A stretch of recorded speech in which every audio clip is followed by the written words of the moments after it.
could call these myths or misconceptions, but another big one is that one of the ways to save money is by reducing supplies or cutting back on field trips. And it's a misconception because those kinds of activities do not represent a major portion of our budget. The largest expenditure of ours is our investment in people, of course.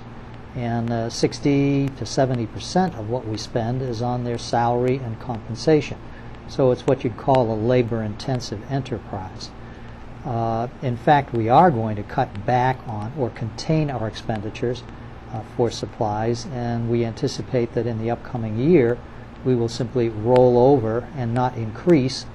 Flatline is the way people put it these days. We will flatline our supply budget, pretty much our equipment budget, other fixed expenditures. Where field trips are concerned, we get a huge bang for the buck out of our field trips. And if we were to discontinue them, we would really not save a significant amount of money. Same is true for energy conservation, or all of those other things that people think, or that readily comes to mind, that if you do these things you're going to save a lot of money. It's simply not true. We have to look at where we can save substantial amounts given the scenario that we're anticipating for the upcoming year. In your home environment or in your finances for living at home, you try to make sure that you have adequate resources available to you on a monthly basis, and therefore you take money out of your checking account, or you budget and only spend a portion of that money, and you hold some money aside, for example in a savings account or in some other investment, or at least put an earmark on it so that it's not going to disappear on you, especially if these represent monies that are one-time types of things. In the school district's case, it's called a fund balance. In your home environment, it's probably called a savings account.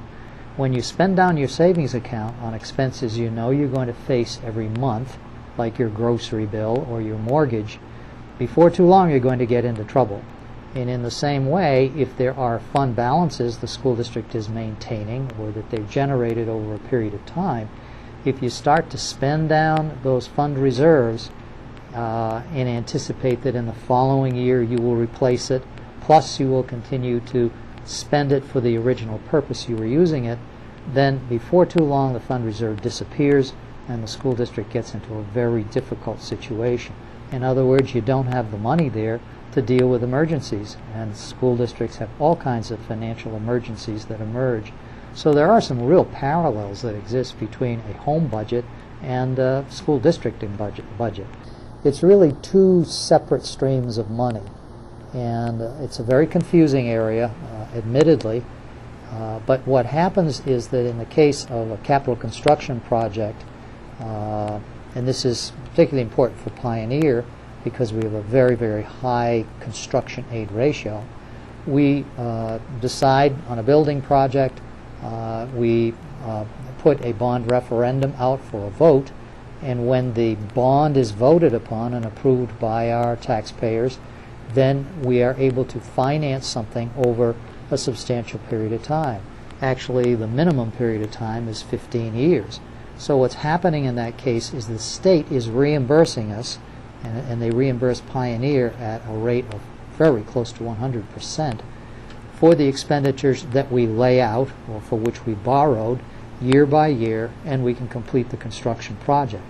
Once the plan is submitted to the state education department and the approval is given, the state has never, to our knowledge, taken that kind of money away or retracted it during the year or even in the long term. The commitment is there. Now, the other funding that we get, and we are dependent upon it, 70% of our revenues come from the state. But in general state aid, where that is concerned, it is something that's paid out to us year by year. We receive aid in 3 or 4 major installments, and we use that aid to fund our ongoing expenses for the upcoming year, for education, for compensation, for benefits, all of those other kinds of things.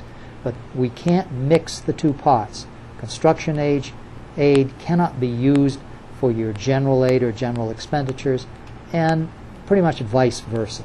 So that's a very confusing area, and often it is misunderstood, but it's important to think of them as two separate pots. Both art and athletics represent very high and clear school district priorities. We pay a lot of attention in the school district to our vision and mission statements.